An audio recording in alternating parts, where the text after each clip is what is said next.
Assalamualaikum warahmatullahi wabarakatuh. Perkenalkan, nama saya Ananda Eka Agustin dengan NIM 22210100127.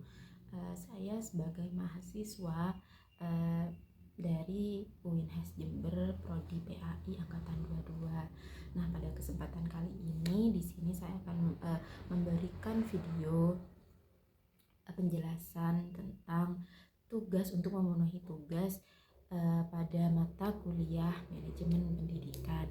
Nah, yang ingin saya bahas adalah pada judul yang di atas, yaitu manajemen pengendalian mutu sekolah. Nah, pada beberapa menit ke depan saya akan menemani teman-teman untuk membahas dan mengobrol apa sih manajemen, bagaimana cara pengendalian manajemen di sekolah, seperti itu. Kemudian saya akan menjelaskan beberapa pengertian-pengertian pada terkait judul di atas, seperti itu. Baik, langsung saja. Di sini pada materi ini ada 3 pembahasan yang sudah saya buat, yaitu yang pertama adalah pengertian manajemen. Kemudian yang kedua adalah pengertian dari mutu pendidikan atau mutu sekolah. Dan yang terakhir pada pembahasan terakhir yaitu manajemen pengendalian mutu sekolah. Nanti di bab pembahasan terakhir manajemen pengendalian mutu itu ada tujuan, ada manfaat, terus langkah-langkahnya itu bagaimana untuk memanage pengendalian mutu di sekolah. Nah, baik, langsung saja. Yang pertama di sini saya akan menjelaskan tentang pengertian dari manajemen. Baik, langsung saja pada pengertian pertama. Di sini saya akan menjelaskan pengertian dari manajemen. Jadi manajemen itu adalah suatu pengorganisasian untuk mengelola suatu pekerjaan, suatu bisnis, suatu usaha agar mencapai tujuan yang sudah ditentukan, seperti itu.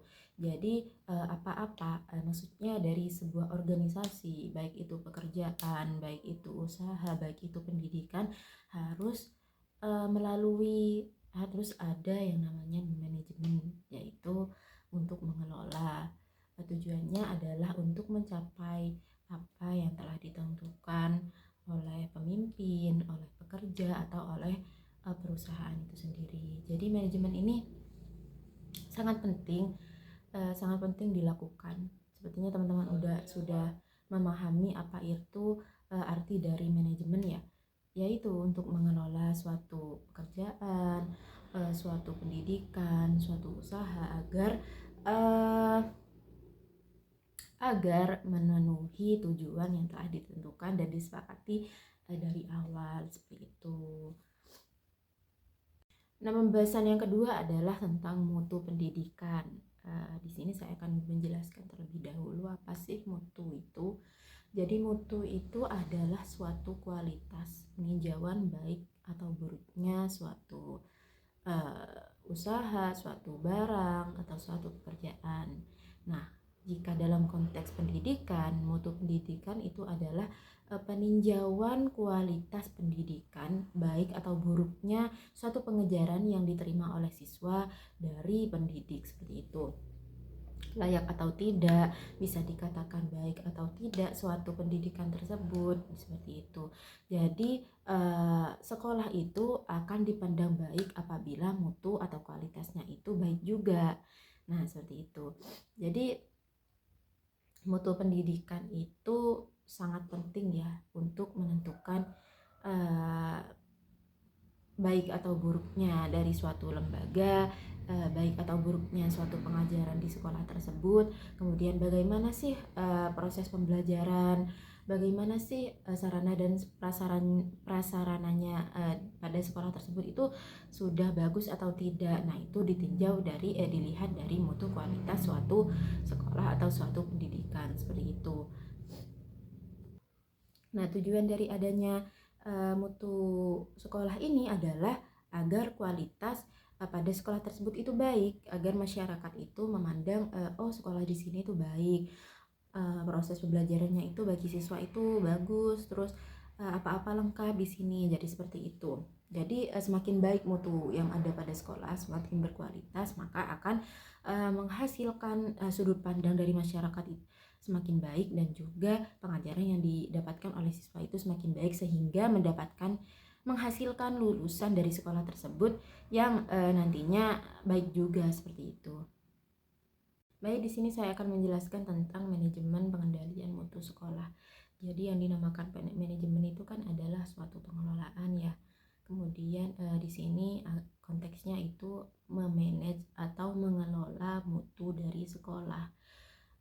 Di situ siapa yang berwenang dalam memanage pengendalian mutu sekolah di sini? Jadi yang berwenang dalam memanage atau mengelola mutu sekolah itu ada kepala sekolah, kemudian ada tenaga kependidikan seperti guru, seperti itu, dan adanya partisipasi dari siswa dan juga masyarakat. Nah, jadi manajemen pengelolaan mutu sekolah itu adalah proses yang dilaksanakan secara sistematis yang bertujuan untuk memastikan tingkat kualitas pendidikan yang didapatkan oleh siswa itu sudah bagus atau tidak. Jadi itu merupakan manajemen pengendalian mutu sekolah. Jadi pada slide berikutnya itu akan menjelaskan tentang tujuan dari manajemen pengendalian mutu sekolah. Nah, di sini saya akan menjelaskan sedikit tentang tujuan utama dari manajemen pengendalian mutu sekolah itu adalah untuk meningkatkan kualitas sebuah pendidikan dan juga mengetahui pendidikan yang sudah diterima oleh siswa itu berjalan secara efektif atau tidak. Kemudian untuk meningkatkan hasil belajar dan prestasi dari siswa, seperti itu. Jadi mutu sekolah itu dilakukan secara rutin ya, agar suatu kualitas yang ada pada sekolah itu ya akan baik juga, seperti itu. Kemudian di sini ada tujuan daripada mutu pendidikan. Yang pertama adalah meningkatkan kualitas pendidikan. Seperti yang sudah saya jelaskan tadi, bahwasannya mutu pendidikan itu dapat meningkatkan kualitas suatu proses pembelajaran. Nah, misalnya dari awal, jadi peninjauan mutu sekolah ini sangatlah penting ya, karena misalnya gini ya, dari awal suatu proses pembelajaran yang didapatkan oleh siswa itu kurang baik nih. Nah, nanti ditinjau bagaimana agar kedepannya itu suatu proses pembelajaran dari siswa itu dapat berkualitas, dapat meningkat seperti tujuan yang diharapkan dari awal, seperti itu. Kemudian tujuan yang kedua adalah meningkatkan kualitas lulusan. Nah, apabila nih ya kualitas dari pengajaran itu baik, maka kualitas lulusan yang dihasilkan itu juga akan baik. Nanti banyak juga siswa-siswa baru atau masyarakat menerima sekolah yang sudah dipandang mempunyai mutu kualitas yang baik, seperti itu. Jadi kualitas pengajaran itu sangat memengaruhi ya pada kualitas lulusan dari sekolah tersebut juga. Kemudian yang selanjutnya adalah meningkatkan keprofesionalisme seorang guru. Jadi bukan hanya berpusat pada siswa dan juga sarana prasarana ya. Jadi mutu pendidikan ini juga berpusat pada guru, bagaimana guru itu dapat berkembang. Nah, kan kalau di sebuah pengajaran itu, dalam sebuah proses pembelajaran itu guru kan yang memimpin proses pembelajaran, guru yang memberikan pengetahuan kepada siswa. Jadi di sini sekolah juga membutuhkan guru yang berkualitas juga. Jadi di sini guru itu diharapkan mampu mencapai atau mampu memahami 4 kompetensi yang ada pada guru, yaitu ada pedagogik, ada sosial, ada kepribadian, dan juga kompetensi profesional, seperti itu. Jadi seorang guru itu diharapkan mampu mengetahui dan memahami 4 kompetensi tersebut, kemudian ditanamkan dan juga diterapkan pada kehidupan sehari-hari ketika mengajar di sekolah atau di lembaga, seperti itu. Kemudian tujuan daripada mutu sekolah yang selanjutnya adalah meningkatkan kompetensi siswa seperti itu. Jadi adanya mutu sekolah, mutu dalam pengajaran dalam kelas itu di sini bertujuan agar kompetensi mau baik itu secara kognitif, afektif atau psikomotor di sini diharapkan siswa itu mampu mencapai target yang telah ditentukan oleh sekolah. Kemudian yang terakhir adalah menciptakan suasana belajar yang kondusif. Jadi apabila mutu sekolah itu sudah bagus, sudah dikatakan bagus atau baik, maka suasana dalam pelajaran itu akan baik juga. Di situ akan menambah menambah semangat dari siswa, menambah fokus belajar dari siswa seperti itu. Jadi pembelajaran yang didapatkan oleh siswa itu menyenangkan dan juga mudah diserap oleh siswa. Nah, jadi ada beberapa tujuan dari mutu sekolah.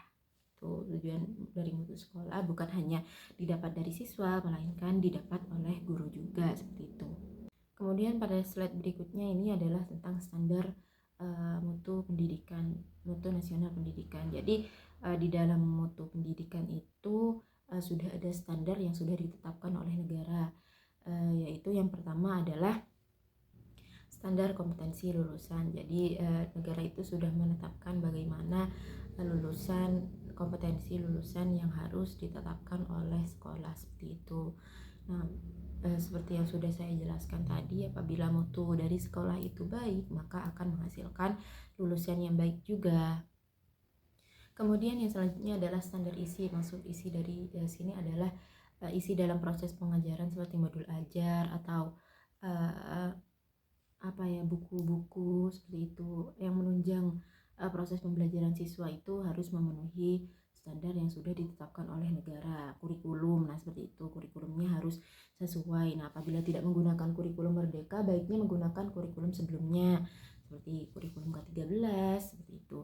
Kemudian yang selanjutnya adalah standar sarana dan prasarana. Nah, itu sarana dan prasarananya ini mampu harus mampu memenuhi kebutuhan dari siswa. Contohnya seperti laboratorium atau aula-aula seperti itu yang yang nantinya diharapkan mampu memenuhi pembelajaran bagi siswa. Dan yang selanjutnya adalah standar proses. Jadi yang dimaksud dengan standar proses di sini adalah pada proses pembelajaran itu sesuai dengan modul yang sudah diberikan, yang sudah ditetapkan oleh guru. Seperti itu. Kemudian yang selanjutnya adalah standar pendidik, di mana di sini yang sudah saya jelaskan, di mana pendidik itu harus mempunyai 4 kompetensi untuk memenuhi standar yang telah ditetapkan oleh negara. Kemudian yang selanjutnya adalah standar pembiayaan. Nah, pembiayaan di sini bukan hanya dari kadang sekolah itu kan meminta minta bantuan, meminta anggaran kepada masyarakat, baik kepada orang tua siswa. Nah, itu harus ditinjau terlebih dahulu. Untuk dibuat apa itu pembiayaannya. Nah, biasanya kalau ingin sekolah itu berkualitas, maka standar pembiayaannya itu untuk sarana prasarana atau untuk membantu membantu perlengkapan, membantu kebutuhan siswa yang belum ada di sekolah untuk pembiayaan seperti itu. Dan kemudian ada standar pengelolaan. Nah, di sini pada standar pengelolaan itu para tenaga pendidik ini mampu memenuhi standar yang sudah ditetapkan oleh negara pada saat pengelolaan suatu pembelajaran itu harus berkualitas juga seperti itu. Yang terakhir adalah standar penilaian.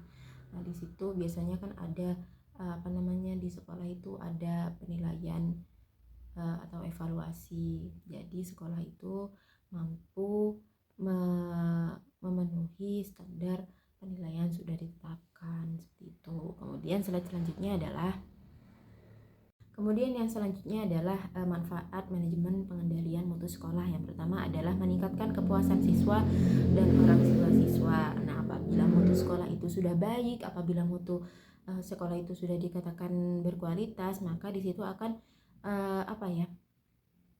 mampu meningkatkan ekspektasi dari orang tua dan siswa. Misalnya siswa itu berekspektasi bahwa sekolah di sini nanti akan mendapatkan ilmu yang seperti ini, seperti itu. Jadi itu akan orang tua siswa itu akan mendapatkan itu seperti itu. Nah, apabila sekolah itu sudah dikatakan baik kualitasnya, di situ akan memenuhi ekspektasi atau memenuhi harapan dari siswa maupun orang tua siswa.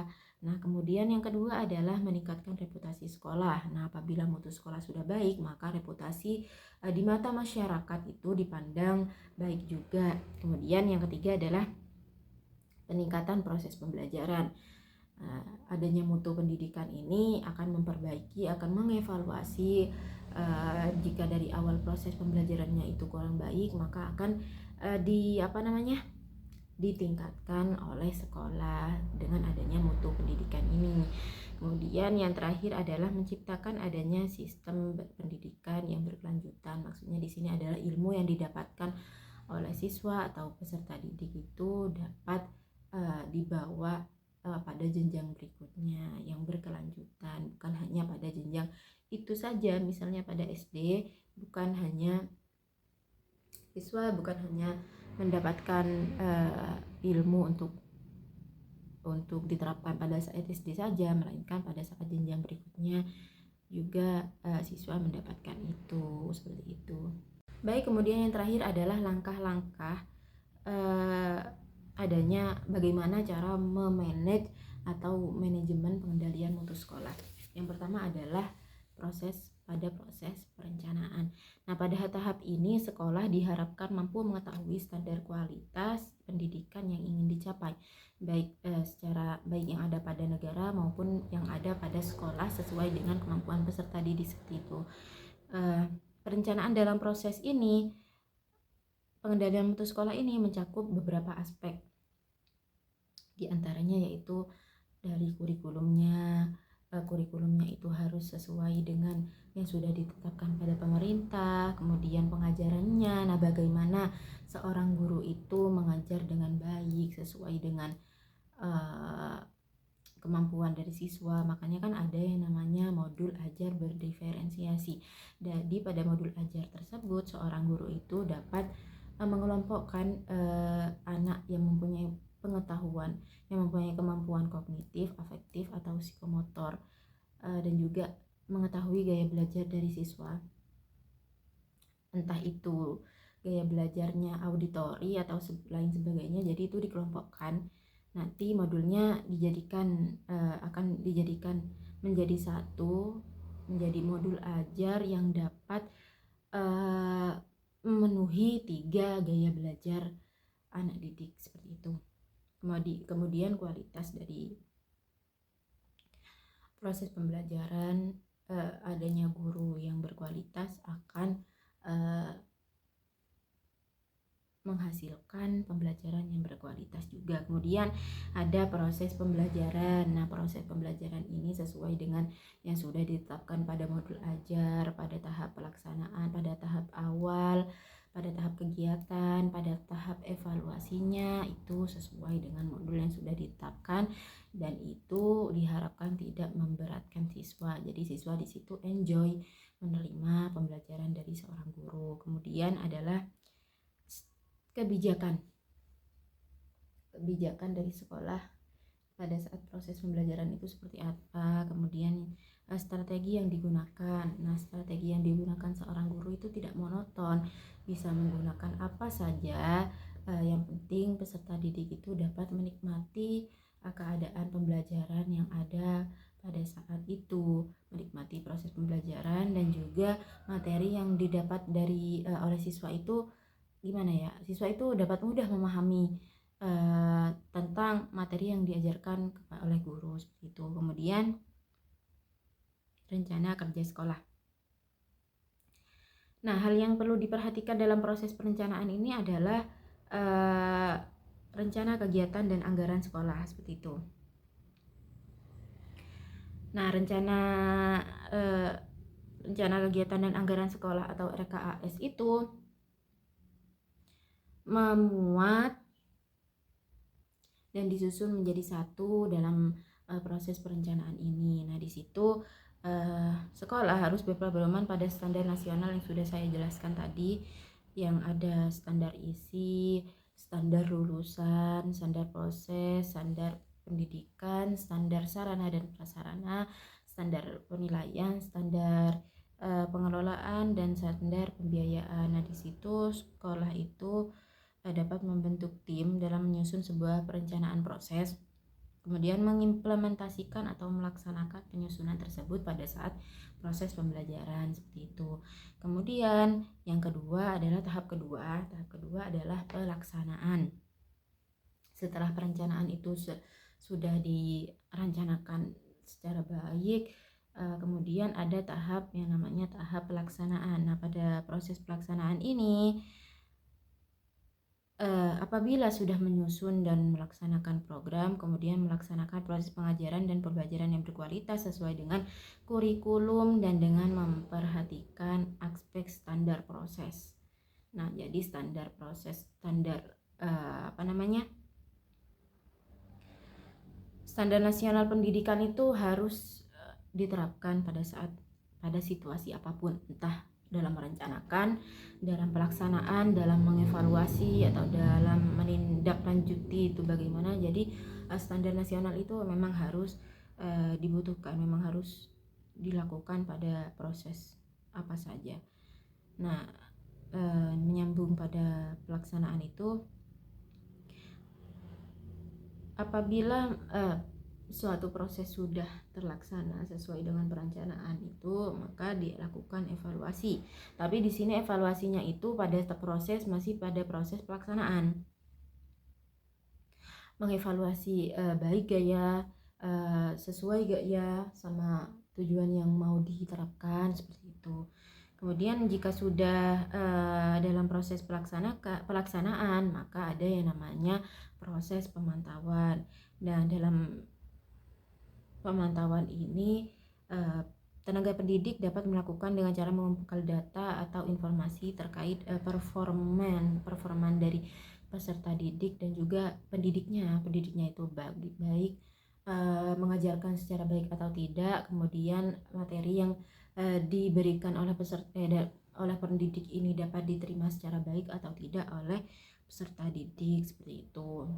Kemudian apabila sudah pemantauan, maka adanya evaluasi. Nah, di sini beda ya tadi dengan evaluasi pada proses pelaksanaan. Nah, di sini ada evaluasi sendiri, di mana di sini adalah tindak lanjut atau pemantauan menilai dari pemantauan tadi tersebut. Apabila menilai apakah baik atau tidak pelaksanaan yang diberikan oleh guru, oleh pendidik. Kemudian yang terakhir adalah tindakan. Pada proses ini, setelah evaluasi baru adanya tindakan. Tindakan yang ada pada manajemen pengendalian mutu sekolah ini ada mengidentifikasi masalah. Misal tidak terlaksana secara baik, itu harus diidentifikasi masalah apa yang ada. Misal kenapa ya proses pembelajarannya itu kurang terlaksana, seperti itu, apa yang kurang, seperti itu. Kemudian melakukan perbaikan. Dari setelah identifikasi suatu masalah, dilakukanlah suatu perbaikan, entah itu perbaikan modul atau sarana prasarananya itu ditambah, atau gurunya mungkin akan mengembangkan kompetensinya, seperti itu. Kemudian jika sudah, baru meningkatkan mutu lagi, meningkatkan kualitasnya lagi. Jadi dalam manajemen pengendalian mutu sekolah ini, ketika setelah proses perencanaan, proses pelaksanaan, proses evaluasi, proses pemantauan, dan proses tindakan itu selesai, maka Apabila dirasa masih kurang baik, harus adanya peningkatan mutu lagi, seperti itu. Nah, baik, itu saja yang mungkin bisa saya sampaikan, yang bisa saya berikan pada pada pembelajaran di video kali ini. Apabila ada salah kata atau salah pengertian atau salah dalam mengartikan, mohon maaf ya sebesar-besarnya. Wabillahi taufik wal hidayah. Wassalamualaikum warahmatullahi wabarakatuh. Terima kasih teman-teman.